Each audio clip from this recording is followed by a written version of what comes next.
Hello everyone, I am Surabhi Raheja and इस video में मैं आपके लिए लेकर आई हूँ कुछ प्रीवियस ईयर क्वेश्चंस। और ये प्रीवियस ईयर क्वेश्चंस है from the unit plant physiology और एचपी टीजीटी के क्वेश्चंस हैं। लास्ट काफी इयर्स के जितने भी अभी तक टीजीटी के एग्जाम्स हुए तो वहां से प्लांट फिजियो यूनिट के क्वेश्चंस को सेपरेट करके कुछ क्वेश्चंस आपके साथ अभी डिस्कस करने वाली हूँ। तो अगर आप अपनी प्रिपरेशन कर रहे हो तो आप चेक कर सकते हो कि आपकी प्रिपरेशन का level up to the mark है या फिर नहीं है। अगर आप क्वेश्चंस को सॉल्व कर पा रहे हो तो मतलब आपकी प्रिपरेशन सही चल रही है। अगर आप सॉल्व नहीं कर पा रहे हो तो मीन्स आपको थोड़ा सा ध्यान देने की जरूरत है अपने प्रिपरेशन के लिए। सो चलिए स्टार्ट करते हैं। सो फर्स्ट क्वेश्चन यहाँ पर हमारे पास आता है the site of glycolysis. So first question यहाँ पे देखते हैं। फर्स्ट क्वेश्चन यहाँ पर है द साइट ऑफ ग्लाइकोलिसिस। अब देखो प्लांट फिजियोलॉजी यूनिट में हम टोटल 5 चैप्टर्स यहाँ पे पढ़ते हैं तो उसमें से एक चैप्टर हमारे पास आता है रेस्पिरेशन चैप्टर।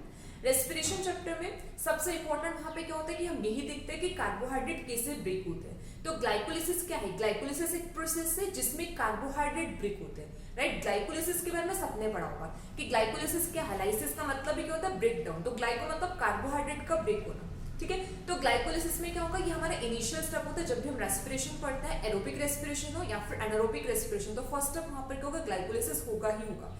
तो ग्लाइकोलिसिस में अगर एरोबिक रेस्पिरेशन है तो फिर उसके बाद जो पार्विक एसिड बनता है, पार्विक एसिड फिर कहां पे एंटर करता है? वो एंटर करता है क्रेब्स साइकिल में। तो ग्लाइकोलिसिस प्रोसेस क्या है? ग्लूकोज का पार्विक एसिड में बनना, कन्वर्ट होना या फिर ब्रेक होना, उसको हम यहाँ पे क्या बोलते हैं? ग्लाइकोलिसिस बोलते हैं। अब ग्लाइकोलिसिस का साइड मतलब लोकेशन, सेल में ग्लाइकोलिसिस कहां पर हो रही है। अब 4 ऑप्शंस यहाँ पे दिया, cytoplasm, chloroplast, mitochondria matrix and mitochondrial inner membrane. अब 4 ऑप्शंस यहाँ पर है, बहुत इजी क्वेश्चन है। अब ग्लाइकोलिसिस की अगर हम लोकेशन देखें सेल में कहां पर होगी तो ग्लाइकोलिसिस हमारी होती है साइटोप्लाज्म में, ठीक है। साइटोप्लाज्म में होगा। साइटोप्लाज्म में क्या होता है कि ग्लूकोज है, ग्लूकोज कन्वर्ट होगा किसमें? पार्विक एसिड में कन्वर्ट होता है। फिर ये पार्विक एसिड है, ये किस में कन्वर्ट होगा? एसिटाइल कोएंजाइम ए में कन्वर्ट होता है, ठीक है। तो नॉर्मल प्रोसेस अगर हम देखें रेस्पिरेशन में क्या चलती है, रेस्पिरेशन में प्रोसेस हमारा होता है कि यहाँ पे ग्लूकोज है, ग्लूकोज कन्वर्ट होता है पार्विक एसिड में, फिर पार्विक एसिड कन्वर्ट होता है acetyl coenzyme A and acetyl coenzyme A फिर एंटर करता है क्रेब्स साइकिल में, ठीक है। ये एंटर करेगा क्रेब्स साइकिल में और क्रेब्स साइकिल में फिर इसमें कन्वर्जन होगी CO2। तो अल्टीमेटली प्रोडक्ट हमें क्या मिलने वाला है? CO2। अगर हम एरोबिक रेस्पिरेशन की बात करते हैं तो जो ग्लाइकोलिसिस पार्ट है वो कहां पर होता है? साइटोप्लाज्म में होता है। क्लोरोप्लास्ट में फोटोसिंथेसिस होता है तो ये आंसर नहीं होगा। माइटोकॉन्ड्रियल मैट्रिक्स में क्रेब्स साइकिल होती है, ग्लाइकोलिसिस नहीं होती। माइटोकॉन्ड्रियल इनर मेम्ब्रेन में यहाँ पर इलेक्ट्रॉन ट्रांसपोर्ट चेन होगा तो यहाँ पर क्या नहीं होगा? ग्लाइकोलिसिस नहीं होगी। तो राइट आंसर यहाँ पे होगा साइटोप्लाज्म, ठीक है। तो फर्स्ट क्वेश्चन ये हुआ। इसके बाद सेकंड देखते हैं। सेकंड क्वेश्चन ये है, आप चाहो तो यहाँ पे जितने भी क्वेश्चंस हम कर रहे हैं सबका एक स्क्रीनशॉट ले सकते हो और उसके बाद फिर सोल्व कर सकते हो कि यहाँ पे क्या होगा। सो अभी देखते हैं ये क्वेश्चन यहाँ पे क्या है। अब इस क्वेश्चन में यहाँ पे क्या बोला, essential element needed for water splitting in photosynthesis leading to O2 evolution is। अब देखो ये जो क्वेश्चन दिया गया है ना, ये क्वेश्चन अगर हम देखें तो जैसे हमारे पास फोटोसिंथेसिस होती है, फोटोसिंथेसिस में क्या होता है? लाइट डिटेक्शन की बात करते हो तो लाइट डिटेक्शन में क्या होता है? 2 सिस्टम्स इन्वॉल्व होते हैं ना, फोटोसिस्टम 2 और फोटोसिस्टम 1 इन्वॉल्व होगा। अब नॉर्मली हमारे पास देखो जो प्रोसेस चलते हैं वहां पे क्या तो फोटोसिस्टम 1 फोटोसिस्टम 2 इससे इलेक्ट्रॉन्स ट्रांसपोर्ट करता है, कुछ यहाँ पे इलेक्ट्रॉन कैरियर्स आता है, फिर फोटोसिस्टम 1 के पास जाता है, फोटोसिस्टम 1 भी इलेक्ट्रॉन कैरियर्स होते हैं, एक्सेप्टर्स यहाँ पे प्रेजेंट है। फिर यहाँ पे क्या होगा हमारे पास, यहाँ पे NADH की सिंथेसिस यहाँ पर होती है, ठीक है। ये प्रोसेस यहाँ पर होता है लाइट डिटेक्शन में। अब यहाँ पे जो फोटोसिस्टम 2 है, फोटोसिस्टम 2 के साथ यहाँ पे एसोसिएट क्या होता है? Oxygen evolving complex. और ये ऑक्सीजन इवॉल्विंग कॉम्प्लेक्स ये क्या करता है? वाटर स्प्लिटिंग या फिर हाइड्रोलिसिस ऑफ वाटर, ठीक है। ऑक्सीजन इवॉल्विंग कॉम्प्लेक्स का फंक्शन यहाँ पे क्या होता है? फोटोलिसिस करेगा, फोटोलिसिस या फिर क्या होगा? हाइड्रोलिसिस ऑफ वाटर, ठीक है। फोटोलिसिस ऑफ वाटर ऐसे बोलते हैं, ठीक है, कि लाइट के प्रेजेंस में वाटर का ब्रेक होना। अब इसका पर्पस सिंपल सा ये होता है कि यहाँ पे जो वाटर स्प्लिटिंग होती है तो जो इलेक्ट्रॉन्स इवॉल्व होता है वो इलेक्ट्रॉन्स ट्रांसफर किए जाते हैं फोटोसिस्टम 2 के पास। फिर फोटोसिस्टम 2 क्या करता है? इलेक्ट्रॉन कैरियर्स को, सिंपल पूरी प्रोसेस चलती है, इलेक्ट्रॉन कैरियर्स को इलेक्ट्रॉन्स को ट्रांसफर करता है। फिर उसके बाद हमारे पास एंड में हमें क्या मिल जाता है? ATP और NADH सिंथेसिस यहाँ पे मिलती है, ठीक है। प्रोटॉन्स और इलेक्ट्रॉन से ये सब मिलेगा। अब यहाँ पे क्या बोला कि कौन से एलिमेंट्स होते हैं? एसेंशियल एलिमेंट यहाँ पे क्या है?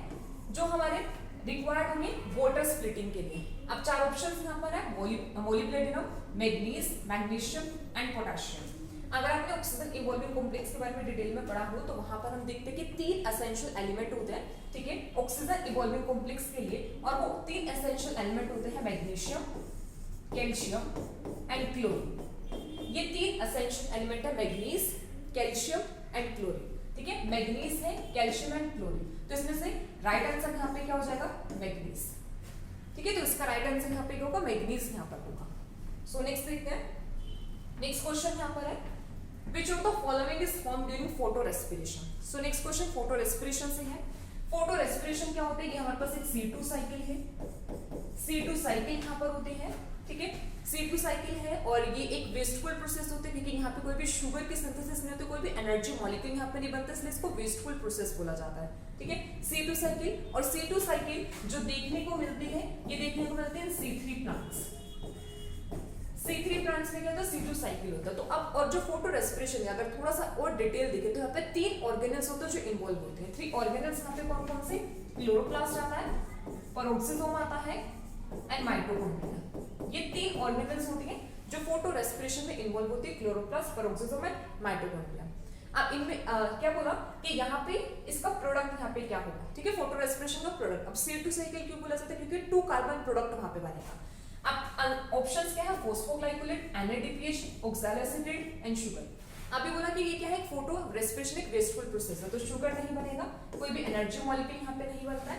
तो यहाँ पे क्या दो ऑप्शंस यहाँ पे बचता है, क्या बचता है, फॉस्फोग्लाइकोलेट एंड ऑक्सैलोएसिटेट। अब ऑक्सैलोएसिटेट नहीं बनता, ठीक है, ऑक्सैलोएसिटेट नहीं बनेगा, फॉस्फोग्लाइकोलेट यहाँ पे क्या है, 2 कार्बन मॉलिक्यूल। तो जब भी यहाँ पे होता है फोटो रेस्पिरेशन की प्रोसेस होती है, फोटो रेस्पिरेशन के प्रोसेस में जो RUBP होता है, राइबोलोज बिस्फोस्फेट है, वहां से क्या होता है, वहां से 2 प्रोडक्ट बनते हैं, एक यहाँ पे 2 कार्बन फॉस्फोग्लाइकोलेट बनता है एंड सेकंड प्रोडक्ट यहाँ पे बनता है 3 फॉस्फोग्लिसरेट, ठीक है। ये 2 मॉलिक्यूल बनता है 3 फॉस्फोग्लिसरेट और यहाँ पे क्या होता है 2 क्या बनेगा, यहाँ पे 2 फॉस्फोग्लाइकोलेट बनता है। तो आंसर यहाँ पे क्या हो जाएगा, फॉस्फोग्लाइकोलेट, ठीक है। तो इसका आंसर यहाँ पे होगा फॉस्फोग्लाइकोलेट। सो नेक्स्ट क्वेश्चन देखते हैं। नेक्स्ट यहाँ पे cranes anatomy is observed in, बहुत इजी क्वेश्चन है, क्रेन्स एनाटॉमी। अब क्रेन्स एनाटॉमी जो होता है ना, क्रेन्स का सिंपल सा मतलब यहाँ पर होता है रिंग, ठीक है। क्रेन्स एनाटॉमी का सिंपल सा मतलब यहाँ पे क्या होता है, रिंग होता है। अब रिंग में क्या होगा, जैसे अगर हम लीफ का स्ट्रक्चर करते हैं तो यहाँ पे जो मेसोफिल सेल्स है या फिर जो यहाँ पे बंडल शीट सेल्स होते हैं वो कैसे रिंग में अरेंज होते हैं। तो यहाँ पे इनका स्ट्रक्चर कैसे होगा, रिंग अरेंजमेंट यहाँ पर होती है, ठीक है। अभी मैं एक रफ डायग्राम यहाँ पर ड्रॉ कर रही हूँ। अब हम लीफ का स्ट्रक्चर करते हैं तो हमारे पास होता है अपर एपिडर्मिस होगा, लोअर एपिडर्मिस होगा, ठीक है। अपर एपिडर्मिस से लोअर एपिडर्मिस, फिर यहाँ पर क्या आ जाते हैं, मेसोफिल सेल्स ऐसे यहाँ पर रिंग में प्रेजेंट होंगे, ठीक है। एक रफ डायग्राम है ये, ऐसे यहाँ पे देखा जाएगा तो यहाँ पे मेसोफिल सेल्स मिलेंगे, ठीक है। मेसोफिल सेल्स और मेसोफिल सेल्स में यहाँ पे क्या होगा, क्लोरोप्लास्ट प्रेजेंट होगा, ठीक है, मेसोफिल सेल्स। फिर इसके अंदर यहाँ पर क्या जाता है, बंडल शीट सेल्स, फिर यहाँ पे बंडल शीट सेल्स की रिंग होती है। बंडल शीट सेल में भी यहाँ पे क्या होगा, क्लोरोप्लास्ट प्रेजेंट होता है, ठीक है, क्लोरोप्लास्ट प्रेजेंट होगा। एंड सेंटर में क्या आ जाएंगे हमारे vascular bundle, xylem and phloem यहाँ पे क्या होंगे, सेंटर में प्रेजेंट होंगे। तो ये अरेंजमेंट को क्रेन्स अरेंजमेंट बोला जाता है, फिर क्रेन्स एनाटॉमी बोला जाता है। And cranes anatomy is the characteristic feature of the C4 plant. तो C4 प्लांट में क्या होता है, क्रेन्स एनाटॉमी देखने को मिलेगा। तो आंसर इसका यहाँ पर क्या हो जाएगा, C4 प्लांट्स, ठीक है। तो ये यहाँ पे इसका आंसर क्या होगा, C4 plant. So next question आता है, नेक्स्ट क्वेश्चन है denitrification is carried out bye. अब ये क्वेश्चन है नाइट्रोजन साइकिल से, ठीक है, नाइट्रोजन साइकिल से ये क्वेश्चन है डीनाइट्रिफिकेशन। नाइट्रोजन साइकिल हम टॉपिक पढ़ते हैं, वहां से ये क्वेश्चन है डीनाइट्रिफिकेशन। अब डीनाइट्रिफिकेशन की प्रोसेस सिंपल सा होता क्या है, जब नाइट्रेट या फिर नाइट्रेट, मतलब नाइट्राइट और नाइट्रेट में से जब यहाँ पे क्या होता है, उनकी कन्वर्जन होती है किसमें, नाइट्रोजन, ठीक है। नाइट्रोजन में कन्वर्ट होगा, नाइट्रोजन फिर वापस से किसमें, एनवायरनमेंट में, एटमॉस्फेयर में वापस से रिलीज हो जाता है। तो इस प्रोसेस को डीनाइट्रिफिकेशन बोला जाता है। तो डीनाइट्रिफिकेशन प्रोसेस अगर हम देखें तो इसमें सिंपल से हमारे पास क्या होता है कि जैसे यहाँ पे हमारे पास क्या है, नाइट्रेट यहाँ पर होंगे, ठीक है, इनकी कन्वर्जन होती है नाइट्रेट, फिर नाइट्राइट में कन्वर्ट होता है, फिर नाइट्रिक ऑक्साइड बनता है, नाइट्रिक ऑक्साइड के बाद फिर यहाँ पे बनता है नाइट्रस ऑक्साइड और नाइट्रस ऑक्साइड से फिर यहाँ पर बनता है N2 नाइट्रोजन। तो ये प्रोसेस जो है इस प्रोसेस को बोला जाता है डीनाइट्रिफिकेशन। नाइट्रोजन का बनना, ठीक है, नाइट्रोजन रिलीज होगी, डीनाइट्रिफिकेशन। अब नाइट्रोजन साइकिल हम करते तो वहां पे हमारे स्टेप आता है अमोनिफिकेशन आता है, नाइट्रिफिकेशन होता है और डीनाइट्रिफिकेशन से नाइट्रोजन क्या करती है एटमॉस्फेयर में रिलीज हो जाते हैं। अब यहाँ पे कुछ बैक्टीरिया के नाम दिए, Pseudomonas, Nitrobacter, Nitrosomonas and Nitrococcus. 4 bacteria हैं, इसमें से ये बताना है कि डीनाइट्रिफिकेशन प्रोसेस कौन सा बैक्टीरिया करता है। अब देखो यहाँ पे जो नाइट्रोबैक्टर, नाइट्रोसोमोनास और नाइट्रोकोकस, ये तीनों के तीनों बैक्टीरिया इन्वॉल्व होते हैं इन नाइट्रिफिकेशन। नाइट्रिफिकेशन में इन्वॉल्व होते हैं नाइट्रोबैक्टर, नाइट्रोसोमोनास और नाइट्रोकोकस। तो अब स्यूडोमोनास है, स्यूडोमोनास बैक्टीरिया होता है जो क्या करता है डीनाइट्रिफिकेशन प्रोसेस को करता है। तो डीनाइट्रिफिकेशन प्रोसेस ये है and it is carried out by the bacteria pseudomonas. So इस वीडियो के लिए इतना ही। आई होप आपके लिए वीडियो ये हेल्पफुल रही होगी। सो अभी ऐसे वीडियोस और भी आती रहेंगी और भी प्रीवियस क्वेश्चंस की वीडियोस में मतलब लेकर आऊंगी। उसमें हम कुछ और प्रीवियस क्वेश्चंस को हम देखेंगे कि किस टाइप के क्वेश्चंस और यहाँ पर आए हुए हैं। So thank you so much everyone for watching this video.